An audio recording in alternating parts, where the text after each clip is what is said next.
மணப்பெண்ணின் பிரத்யேகமான திருமணம். விவாஹா தி சென்னை சில்க்ஸ். மல்லி மல்லி மல்லி மல்லி மல்லி.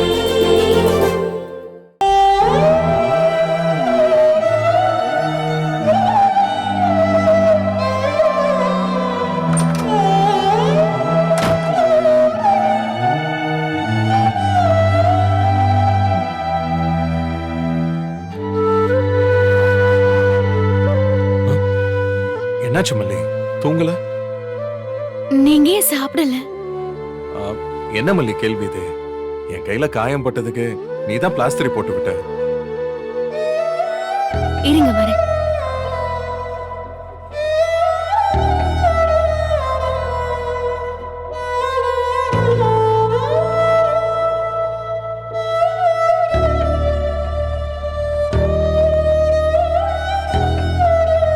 ஸ்பூன்ல சாப்பிடுங்க.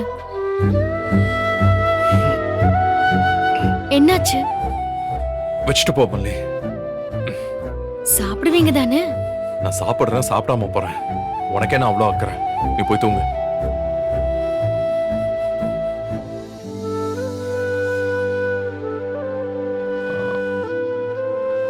யாரும் எனக்காகலாம் வருத்தப்பட வேண்டாம். தூக்கம் வந்தா போய் தூங்கலாம். நீங்க சாப்பிடாம நான் போறது இல்ல. நான் ஸ்பூனை வச்செல்லாம் சாப்பிட போறதில்ல. ஒரு நாள் சாப்பிடலன்னா ஒன்னும் ஆயிடாது. இதெல்லாம் தூக்கிட்டு போய் எங்க எடுத்தியோ அங்கேயே வச்சிரு. நீங்க ட்ரை பண்ணி கூட பார்க்காம முடியாதுன்னு சொன்னா எப்படி? ஏன் நான் ஊட்டுறேன், நீங்க சாப்பிடுங்கன்னு சொன்னா குறைஞ்சா போயிடுவேன்? ஏன் இதுக்கு முன்னாடி நீ எனக்கு ஊட்டி விட்டது இல்லையா?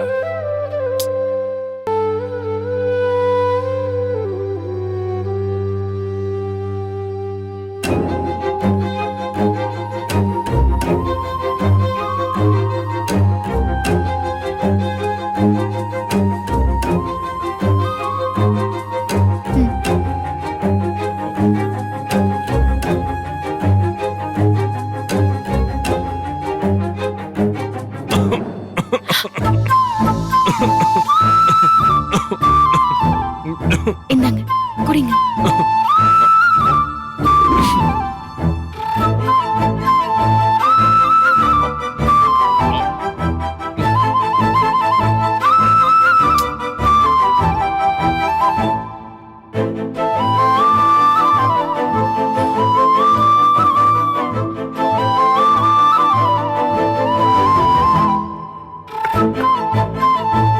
மல்லி,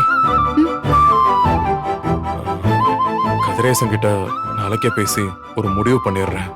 என்ன பேச போறீங்க? நாளைக்கு ஊர்ல இருந்து வந்துருவாரு. நேர்ல பார்த்து ரேணுகா எங்க கூட தான் இருக்கான்னு சொல்லிடுறேன் மல்லி. ஆமா மல்லி, அவளால நீ ரொம்ப கஷ்டப்படுற. எனக்கு என்ன சொல்றதுன்னே தெரியல. உனக்கு வேலையை குறைக்கலான்னு நான் ரேணுகாவை கவனிக்கிற பொறுப்பை எடுத்துக்கலான்னு நினைச்சேன். ஆனா அதுவே உனக்கு 2 வேலையா போயிடுச்சு. சாரி மல்லி, உனக்கு நான் ரொம்ப கஷ்டம் கொடுக்கறேன். நான் கஷ்டமா இருக்குன்னு சொன்னேனா? நாம அன்புன்னு பல நேரங்கள்ல பண்றது எல்லாமே கஷ்டமா தான் முடியுது. வெண்பாவை பாத்துக்கிறது எனக்கு கஷ்டமா இருக்கும்னு நினைக்கிறீங்களா? சச்சா, ஆரம்பத்துல அப்படி நான் நினைச்சேன். ஆனா நீ அவளை உன் பொண்ணா நினைச்சு கவனிச்சுக்கிற, அதை சந்தோஷமா செய்யற. அதே மாதிரிதான் இதுவும். நான் வருத்தப்பட்டு வழி இல்லாமலாம் இதை செய்யல. எப்படி மல்லி? இத நான் பேசுறது எனக்கே கூச்சமா இருக்கு. ஆனா வெளிப்படையா சொல்லணும்னா நீயும் அவ்வளோ ஒரே இடத்துக்காக போராடுற போராட்டத்துல இருக்கீங்க. அப்படி இருக்கும்போது நாங்க அப்படி போராட்டத்துல இருக்கோம்னு அவங்களுக்கு தெரியுமா என்ன?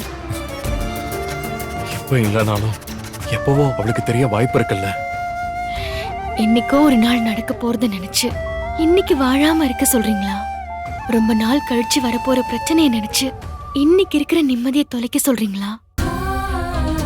காலம் எப்படி யார மாத்த போகுதுன்னு யாருக்கும் தெரியாதுங்க. இன்னைக்கு நிலைமையில ரேணுகா அக்காவும் வெண்பா மாதிரி தாங்க. அவ வெண்பாவை விட ரொம்ப சின்ன குழந்தையா தான் பல சமயம் நடந்துக்கிறான். அது என்னன்னே தெரியல. என் சின்ன வயசுல இருந்தே என்கிட்ட சின்ன பசங்க ஈஸியா ஒட்டிப்பாங்க. நான் அங்கன்வாடியில இருந்தப்போ அதாங்க கை கொடுத்துச்சு. அதே மாதிரி ரேணுகா அக்காவும் என் மேல இவ்ளோ அன்பா இருக்கிறதுல ஆச்சரியப்படலாம் ஒண்ணும் இல்ல. எந்த லாப நஷ்ட கணக்கும் கொடுக்கல் வாங்க கணக்கும் இல்லாம சுத்தமான பாசம் அவங்க கிட்ட இருக்கு. வெண்பாவை எப்படி நான் ஒரு குழந்தையா நேசிக்கிறேனோ அப்படி ஒரு பாசம் தான் அவங்க மேலயும் இப்ப எனக்கு இருக்கு.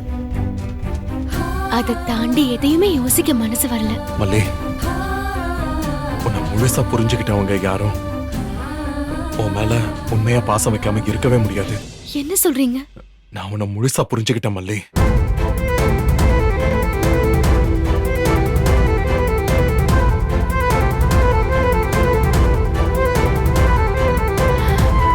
நீங்க ரெஸ்ட் எடுங்க. நான் சொன்னதுக்கு இதுதான் பதிலா? நான் வரேங்க. நான் உன்னை புரிஞ்சுக்கலன்னு சொல்ல வரியா மல்லி?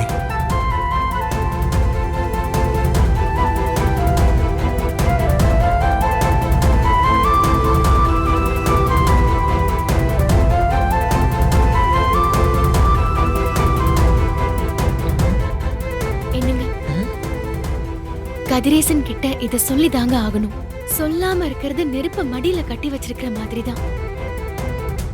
எப்படி சொல்லணுமோ யோசிச்சு சொல்லுங்க. ஆனா நான் கஷ்டப்படுறேன்னு நினைச்சு சொல்ல வேண்டாம். ஏன்னா நான் நிஜமா கஷ்டப்படல.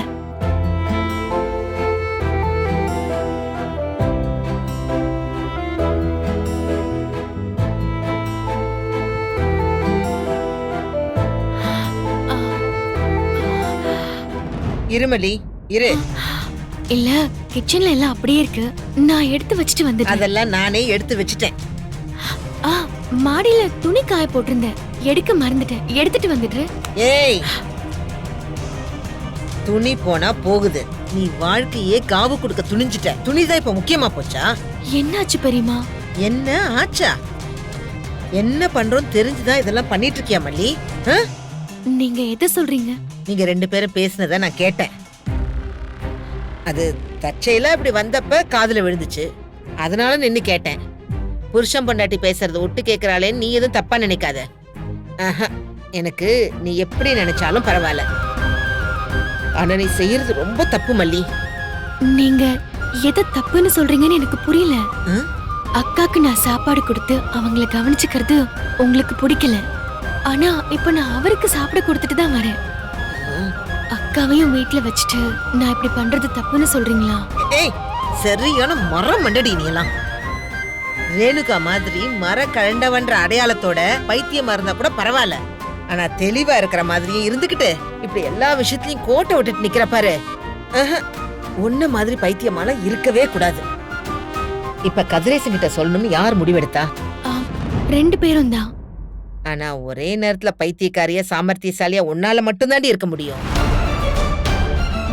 மணப்பெண்ணின் பிரத்யேகமான திருமணம் விவாஹா தி சென்னை சில்க்ஸ். மணப்பெண்ணின் பிரத்யேகமான திருமணம் விவாஹா தி சென்னை சில்க்ஸ். இந்த வீடியோ உங்களுக்கு பிடிச்சிருந்தா லைக் பண்ணுங்க, ஷேர் பண்ணுங்க, காமெண்ட் பண்ணுங்க. மறக்காம சரிகமா டிவி ஷோஸ் தமிழுக்கு சப்ஸ்கிரைப் பண்ணுங்க.